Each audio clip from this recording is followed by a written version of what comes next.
Hello everyone, welcome to UC NET Mantra. स्वागत है आप सभी का इस चैनल पे। मेरा नाम खुशी है और हम पढ़ रहे हैं हिंदी साहित्य का इतिहास आचार्य रामचंद्र शुक्ल की बुक को। जैसा कि आपको पता है कि हम रीतिकाल को स्टार्ट कर दिए हैं, जिसमें हमारा प्रकरण 2 चल रहा है और प्रकरण 2 की हमारी आज लास्ट क्लास है। मतलब आज हमारा रीतिकाल का प्रकरण 2 कंप्लीट हो जाएगा। जो भी नए जुड़े हैं मैं उनको बता देती हूँ कि अगर अभी तक आपने चैनल को सब्सक्राइब नहीं किया है तो चैनल को सब्सक्राइब कर लीजिएगा। एक तरीके से आपकी रिवीजन क्लास हो रही है, जिसमें से जो बुक नहीं पढ़ा है उनके लिए इम्पोर्टेंट क्लासेस है और जो पढ़ चुके हैं उनके लिए एक तरीके से रिवीजन है। तो जो भी नए जुड़ रहा है मैं उनको एक बार बता देती हूँ कि आज हमारी प्रकरण 2 की,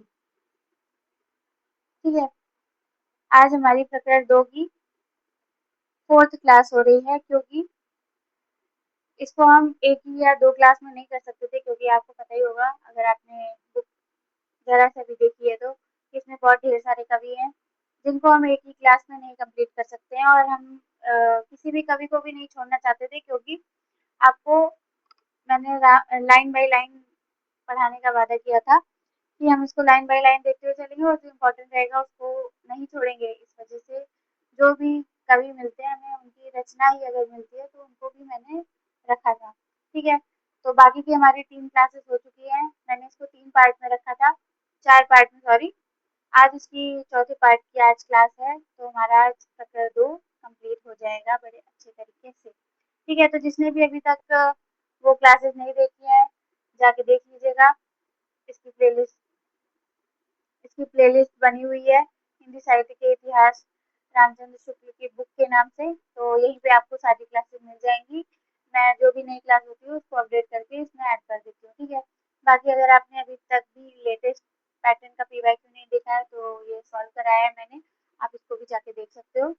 और जैसा कि मैंने आपको एक चीज़ और बताई थी कि जिस भी काल को हम कंप्लीट करेंगे उसके क्वेश्चंस भी सॉल्व करेंगे। तो जो हमने आदिकाल कंप्लीट किया था तो उसके एमसीक्यूज किए थे, सारे क्वेश्चंस मेरे बनाए हुए हैं और जिस पैटर्न पे क्वेश्चन आ रहा है उसी पे मैंने आधारित क्वेश्चन बनाने की कोशिश की थी। तो आप जाके क्लास देखिए और सॉल्व करिए क्वेश्चंस को, आपकी अच्छी प्रैक्टिस हो जाएगी। और अगर आपको रिवीजन करना है उसके लिए भी काफ़ी अच्छी क्लास हो सकती है, ठीक है। वैसे ही हमने भक्ति काल की भी क्लास को किया था, इसमें भी आपको 50 प्लस क्वेश्चंस मिल जाएंगे। तो जाके सॉल्व करिए, देखिए कि कैसे क्वेश्चंस हैं। अगर आपको अच्छे लग रहे हैं, हेल्पफुल लग रहे हैं तो मुझे कमेंट करके ज़रूर बताइएगा। आपके फीडबैक से एक मोटिवेशन मिलेगा, ठीक है। अगर आप बताओगे कि क्वेश्चंस आपको कैसे लग रहे हैं, उस लेवल के हैं कि नहीं, या मैं कहाँ इम्प्रूव कर सकती हूँ, ठीक है।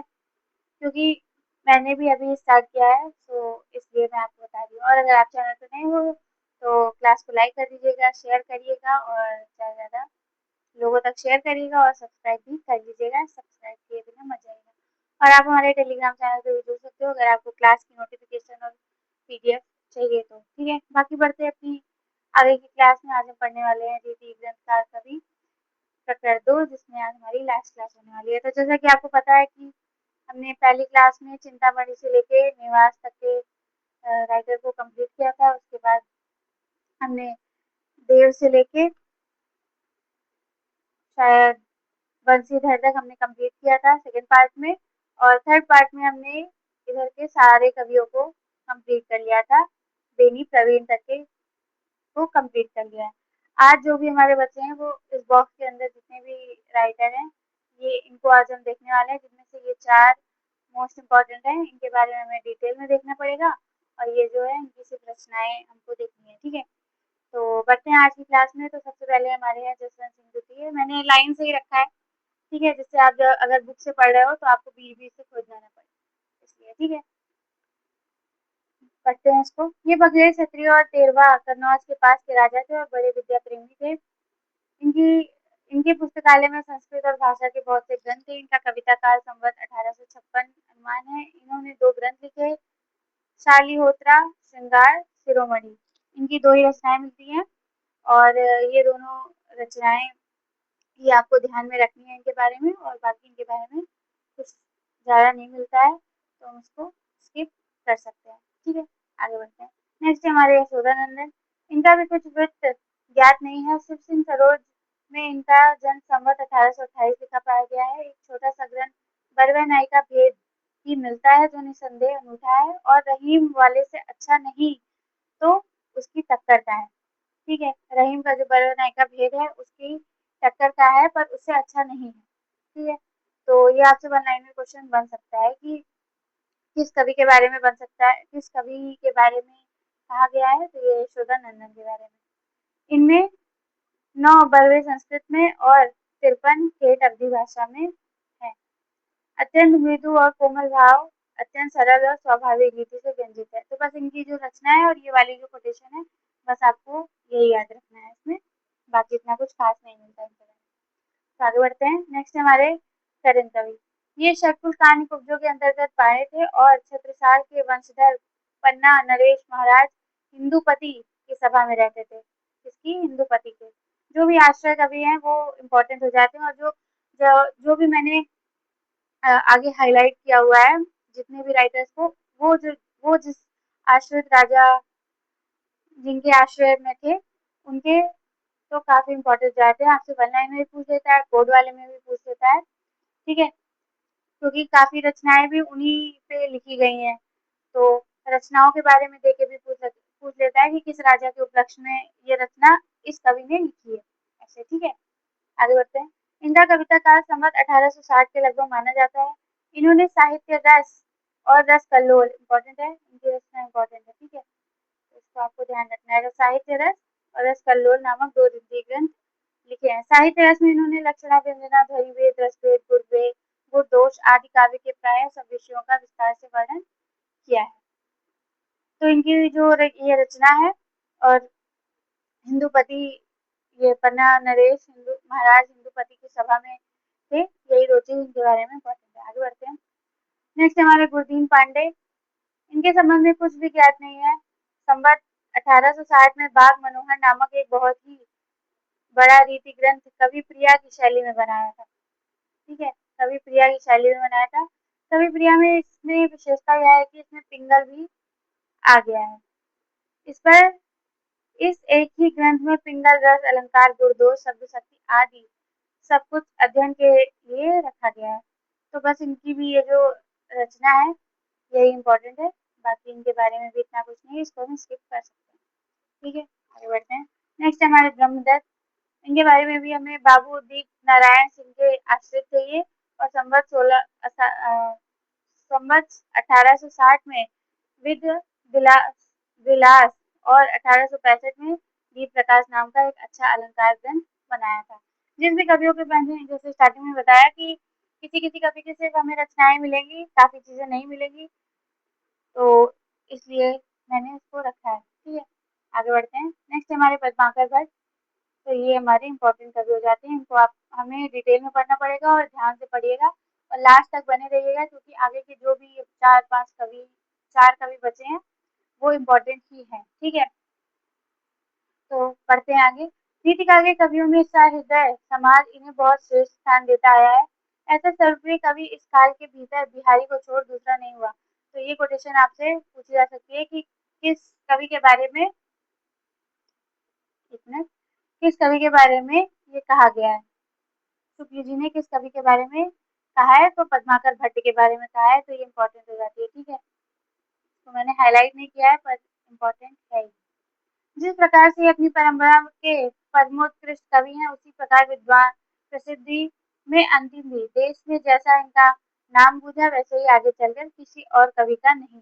तो ये दोनों कोटेशन आपके लिए इम्पोर्टेंट है। ठीक है, पूछा जा सकता है कि किस कवि के बारे में, तो आपको पता होना चाहिए पद्माकर भट्ट। आप इससे ये भी याद रख सकते हो अगर ऐसा कि जिस प्रकार ये अपनी परंपरा के परमोत्कृष्ट कवि हैं, उसी प्रकार प्रसिद्धि में अंतिम भी। अंतिम से आप ये याद रख सकते हो कि ये शुक्ल बुक में मतलब लास्ट में आए हैं। अगर आपको क्रम हल्का फुल्का भी याद रहेगा कि पद्माकर भट्ट को हमने लास्ट में पढ़ा था, तो भी ये कोटेशन आपसे अगर पूछी जाएगी तो आप कर ले जाओगे। ठीक है, आगे बढ़ते हैं। ये तैलम ब्राह्मण थे। इनके पिता मोहन लाल भट्ट का जन्म बाना में हुआ था। ये पूर्व पंडित और अच्छे कवि थे। ये बात किसकी हो रही है, ये मोहनलाल भट्ट इनके जो पिता है उनकी बात अभी हो रही है। ठीक है, जयपुर नरेश महाराज प्रताप सिंह के यहाँ जा रहे, जहाँ इन्हें कवि राज शिरोमणि की पदवी और अच्छी जागीर मिली थी।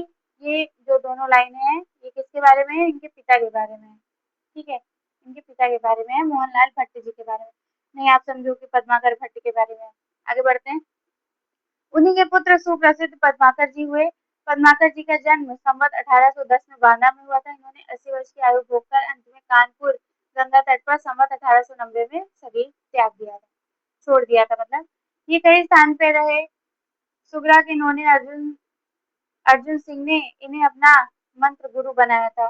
संवत 1849 में ये गोसाई अनूप गिरी उपनाम हिम्मत बहादुर के यहाँ गए, जो बड़े अच्छे योद्धा थे और पहले बांदे के नवाब के यहाँ थे। फिर अवध बादशाह के यहाँ सेना के बड़े अधिकारी हुए। इनके नाम पर पद्माकर जी ने हिम्मत बहादुर विरुदावली नाम की एक वीर रस की बहुत फड़कती हुई पुस्तक लिखी थी। तो ये इनकी पहली रचना के बारे में हमें पता लगता है। इसकी पद्माकर भट्ट जी की पहली रचना हिम्मत बहादुर विरुदावली। और ये किस तरह की है? वीर रस की वीर रस की रचना है। ठीक है, इसके लिए इनके नाम से पता लग जाता है कि हिम्मत बहादुर, लेकिन ये उपनाम था, असली नाम गोसाई अनूप गिरी था। ठीक है, आगे बढ़ते हैं। संवत 1856 में ये सितारे के महाराज रघुनाथ राव के यहाँ गए और एक हाथी 1 लाख रुपए 10 गांव पाए। इसके उपरांत पद्माकर जी जयपुर के महाराज प्रताप सिंह के यहाँ पहुंचे और वहां बहुत दिनों तक रहे, जहाँ इनके पिता रहे थे। ठीक है, जिनसे उनको उपाधि मिली थी महाराज प्रताप सिंह।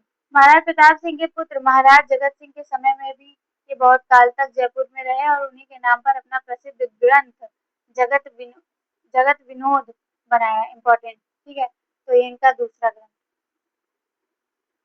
ठीक है, ये हमें दूसरा ग्रंथ इनका जान पड़ता है। ऐसा जान पड़ता है कि जयपुर में ही इन्होंने अपना अलंकार ग्रंथ पद्माभरण, इम्पोर्टेंट, बनाया, जो दोहों में है। एक बार उदयपुर के महाराज भीम सिंह के दरबार में भी गए, जहाँ इनका बहुत अच्छा सम्मान हुआ। महाराणा साहब की आज्ञा के से इन्होंने गणगौर के मेले का वर्णन किया था। महाराजा जगत सिंह का परलोकवास संवत 1860 में हुआ था। उनके अनंतर से ग्वालियर के महाराज दौलत राव सेंधिया के दरबार में गए और वहाँ ये कवित्त पढ़ा था। ठीक है, ये कवित्त पढ़ा था। ये किसका है? पद्माकर भट्ट का है। तो मीनागढ़ बम्बई समुंदर मंदराज बंग बंदर को बंद करी बंदर बसावे को। ठीक है, कहे पद्माकर कसकी काश्मीर हु को पिंजर सो घेरी के कलिंजर छुड़ावो को। ठीक है, तो ये पद्माकर की पंक्तियां हैं। और यहाँ पे हमें 3 रचनाएं इनकी पता चली। एक थी हिम्मत बहादुर विरुदावली, दूसरी थी जगत विनोद, तीसरी थी पद्माभरण। ठीक है, और ये पद्माभरण दोहों में बनाया था, ये भी आपको याद रखना है। तो यहाँ तीसरी सॉरी, और ये वाली जो है वो दूसरी। तो ये दोनों रचनाएं की हैं। आगे बढ़ते हैं। जो मैंने रेड से हाईलाइट किया है बीच बीच में, वो उनकी रचनाएं ही हैं। आगे बढ़ते हैं। सिंधिया के दरबार में भी इनका बहुत अच्छा मान हुआ। कहते हैं सरदार उदा जी के अनुरोध से इन्होंने हितोपदेश का भाषा अनुवाद किया था। हितोपदेश का उन्होंने भाषा अनुवाद किया था। ठीक है, ये उनकी रचना नहीं है, पर उन्होंने अनुवाद किया था, तो इस वजह से। ग्वालियर के बूंदी गए और वहां फिर उन्होंने अपने घर बांदे में आ गए। आयु के पिछले दिनों में ये रोगग्रस्त रहा करते थे। उसी समय इन्होंने प्रबोध पचासा नामक विराग और भक्ति रस से पूर्ण ग्रंथ बनाया। अंतिम समय निकट जान पद्माकर जी गंगा तट के किनारे विचार से कानपुर चले आए और वहीं अपने जीवन के शेष 7 वर्ष पूरे किए। अपनी प्रसिद्ध गंगा लहरी इन्होंने इसी समय के बीच बनाई। ठीक है, गंगा लहरी भी इनकी रचना है। तो हमें कितनी रचनाएं प्राप्त हुई? उधर 3, ये चौथी प्रबोध पचासा चौथी, और गंगा लहरी 5वीं। ठीक है, और सारी इंपॉर्टेंट है इनकी रचना। ऐसा नहीं है कि एक हमें याद करनी है, 2 याद करनी है, इसमें से कौन सी इंपॉर्टेंट है, ऐसी नहीं। इसमें इनकी पांचों छठों जो जितनी भी रचना इनकी मिलती है, मतलब वो सब इम्पोर्टेंट है। राम रसायन नामक वाल्मीकि रामायण का आधार लेकर हुआ एक चरित काव्य भी इन्होंने दोहे चौपाइयों में है, पर उसमें इन्हें काव्य संबंधी सफलता नहीं हुई। राम रसायन भी इम्पोर्टेंट है। ठीक है, पूछा जाता है। तो इनकी कितनी रचनाएं हो गई? हमें मिली 6 रचनाएं मिली। अच्छा, राम रसायन ये है पद्माकर भट्ट की। और हमें एक रसायन वाली रचना मिली थी, जो हमने पिछली क्लासेस करी थी, उनमें से किसी एक कवि की। ठीक है, शब्द रसायन उस रचना का नाम था। ठीक है, तो आप मैं आपको बता देती हूँ कि ये दोनों रचनाएं आपको एक ही जगह लिख लेनी है, क्योंकि कंफ्यूज हो जाओगे बाद में अगर सामने आ गई रचना तो, कि राम रसायन किसकी है, शब्द रसायन किसकी है। ठीक है, तो शब्द रसायन देव की रचना है और राम रसायन पद्माकर भट्ट की रचना है। इसको आपको एक ही जगह लिख लेना है, तो ये आपके लिए इम्पोर्टेंट है। ठीक है, आगे बढ़ते हैं। मतीराम जी के रसराज के समान पद्माकर जी का जगत विनोद भी काव्य रसिकों और अभ्यासियों दोनों का कंठहार रहा है। वास्तव में यह श्रृंगार रस का सार ग्रंथ सा प्रतीत होता है। इनकी मधुर कल्पना ऐसी स्वाभाविक और हावभावपूर्ण मूर्ति विधान करती है कि पाठक मानो प्रत्यक्ष अनुभूति में मग्न हो जाता है। ऐसी सजीव मूर्ति विधान करने वाली कल्पना बिहारी को छोड़कर और किसी कवि में नहीं पाई जाती। ऐसी कल्पना के बिना भावुकता कुछ नहीं कर सकती। या तो वह भीतर ही भीतर लीन हो जाती है अथवा असमर्थ पदावली के बीच व्यर्थ फड़फड़ाया करती है। ठीक है, तो ये आपकी जो यहाँ से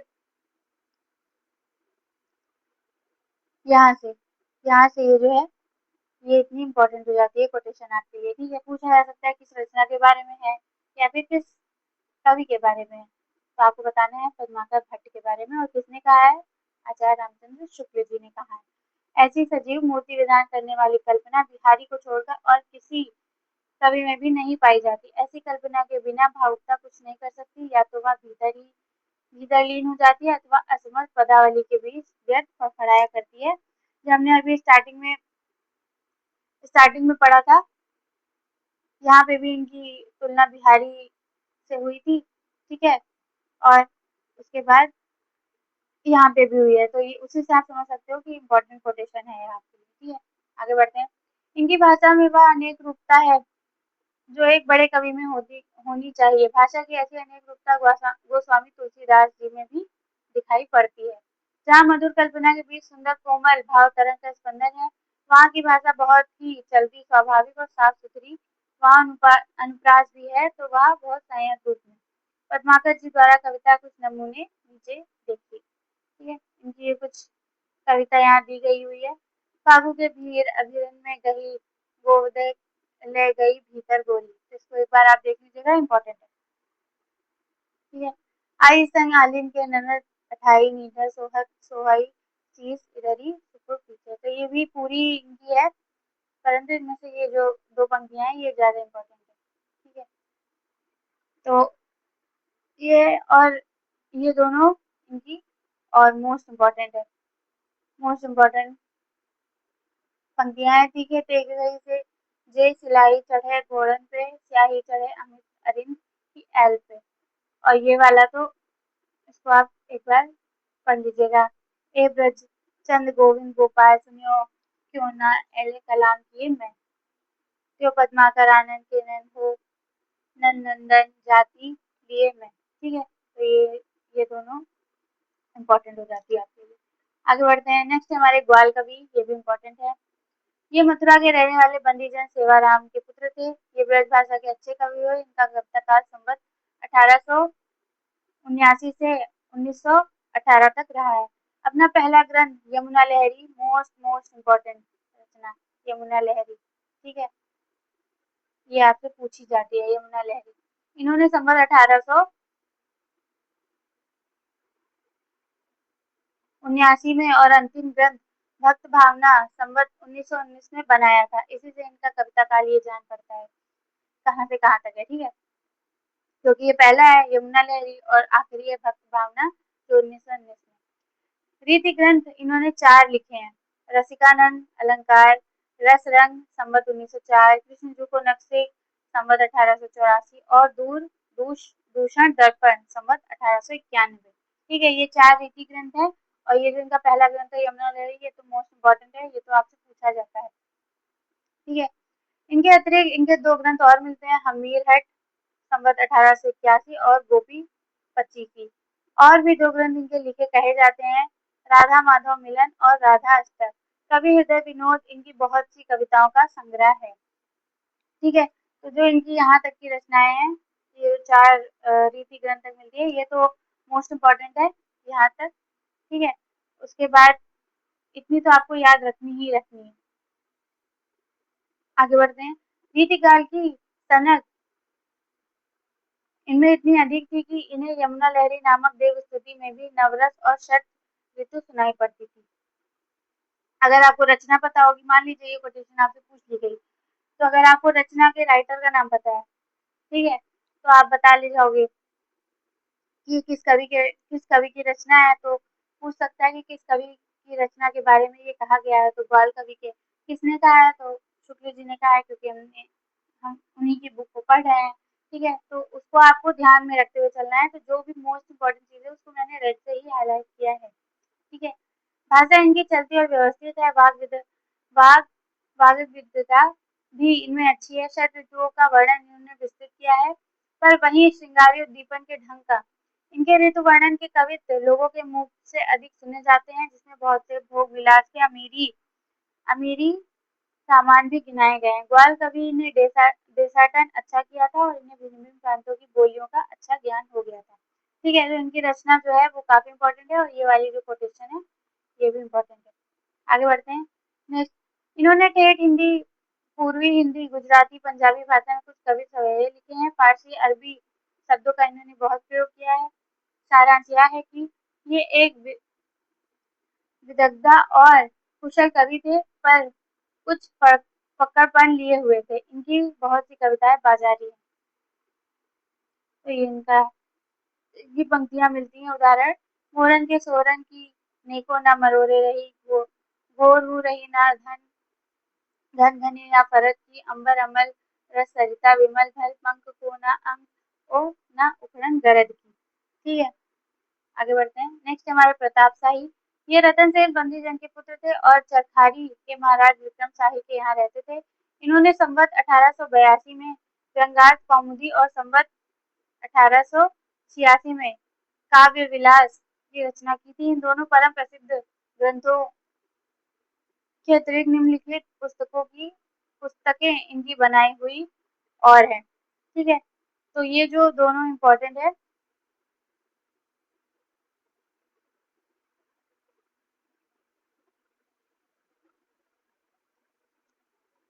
ओके ओके ठीक है।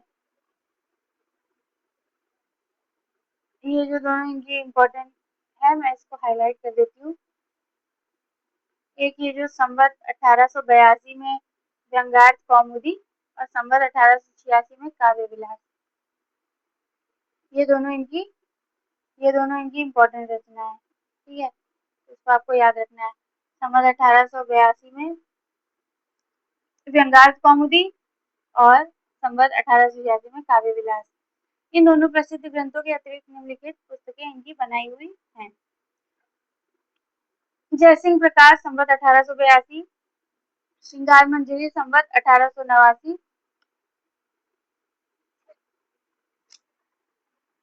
श्रृंगार शिरोमणि 1894, अलंकार चिंतामणि संवत 1894, काव्य विनोद सॉरी क्यों आने लगी अचानक, एक मिनट।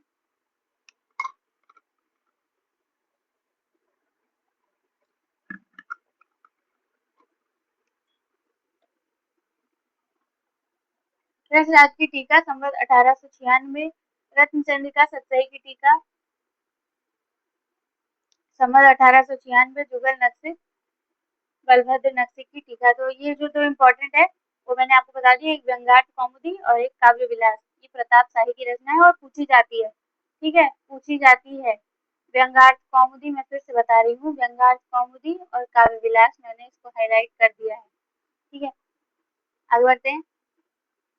आचार्यत्व में इनका नाम मतीराम श्रीपति और दास के साथ आता है, और एक दृष्टि से इन्होंने उनके चलाए हुए कार्य को पूर्णता को पहुंचाया था। तो ये कोटेशन इम्पोर्टेंट है, ठीक है। पूछा जा सकता है किसके बारे में, प्रताप शाही के बारे में है, ठीक है।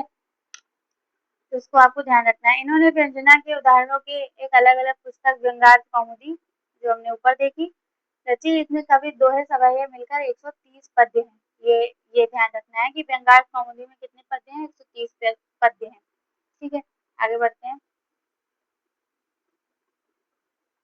उदाहरण के लिए व्यंग्यार्थ कौमुदी का ये सवैया देखिए, ये जो सवैया है ये व्यंग्यार्थ कौमुदी का है। सीख सिखाई न मानती है, बस ही बरस बस संग सखिन के आवे, खेलत खेल नए जल में, बिना काम वृथा कमजात बितावे। छोड़ी के साथ सहेलिन को रहे के कहीं, कौन सवाद ही पावे, कौन परी या वानी, अरिनित नीर भरी गगरी धरकावे। ठीक है, तो एक बार इसको आप देख लीजिएगा। प्रताप शाही का यह कौशल अपूर्व है कि उन्होंने एक रस ग्रंथ के अनुरूप नायिका भेद के क्रम में से सब पद्य हैं, जिससे उनके ग्रंथ को जो चाहे तो नायिका भेद का एक अत्यंत सरस और मधुर ग्रंथ भी कह सकता है। हम आचार्यत्व और कवित्व दोनों के एक अनूठे संयोग की दृष्टि से विचार करते हैं तो मतीराम श्रीपति और दास से ये कुछ 20 ही ठहरते हैं। इधर भाषा की इसमें सरल गति, कल्पना की मूर्तिमत्ता और हृदय की द्रवशीलता मतीराम श्रीपति और बेनी प्रवीण के मेल में जाती है, तो उधर आचार्यत्व इन तीनों में भी दास से कुछ आगे दिखाई पड़ती है। ठीक है, तो ये इम्पोर्टेंट कोटेशन है आपके लिए, ये जो यहाँ से है कि भाषा की स्निग्ध सुख सरल गति, कल्पना की मूर्तिमत्ता और हृदय की द्रवशीलता मतीराम श्रीपति और बेनी प्रवीण के मेल में जाती है, तो उधर आचार्यत्व की तीनों में भी और दास से भी कुछ आगे दिखाई पड़ती है। ठीक है, आगे बढ़ते हैं। इनकी प्रखर प्रतिभा के मानो पद्माकर की प्रतिभा के साथ रीतिबद्ध काव्य कला को पूर्णता तक पहुंचाकर छोड़ दिया है। ठीक है, इम्पोर्टेंट कोटेशन है आपके लिए। किसके बारे में? प्रताप शाही के बारे में। आगे बढ़ते हैं। नेक्स्ट हमारे रसिक गोविंद और आज के लास्ट कवि हैं हमारे ये। ठीक है, ये निम्बार्क संप्रदाय के एक महात्मा हरिव्यास की गद्दी के शिष्य थे और वृंदावन में रहते थे। हरिव्यास जी की शिष्य परंपरा में सर्वेश्वर शरण देव जी बड़े भारी भक्त हुए। रसिक गोविंद जी उन्हीं के शिष्य थे। इनके 9 ग्रंथों का पता लगता है और भी दोहे होंगे और 9 ग्रंथ उनके ये रहे। पहला है रामायण सूचनिका।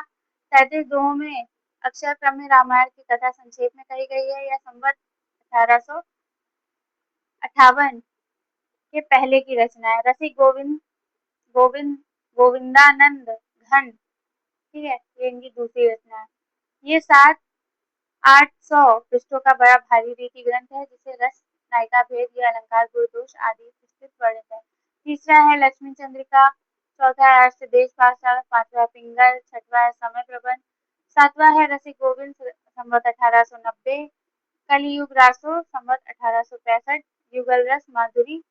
ठीक है, तो ये इनका नौ टोटल 9 ग्रंथ हमने देखा, जिनमें से आपको ये जो पिंगल है, रसिक गोविंद है, इम्पोर्टेंट हो जाता है रसिक गोविंद।